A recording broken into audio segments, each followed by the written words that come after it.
તમે લાખ પૈસા ભગવાનના ચરણોમાં મૂકી દો, કોઈ કામના નથી જો તમારી અંદરનો અહંકાર છે.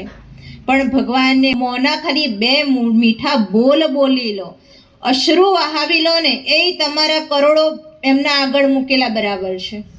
માટે ભગવાન એ નથી કહેતા કે તમે મારા માટે આ કરો, તમે તમારા માટે કરો છો. તમે તમારી ઈચ્છાઓને પૂરી કરવા માટે ભગવાનને કહો છો કે મારું આ થઈ જાય તો હું તમારું આ કરી લઉં.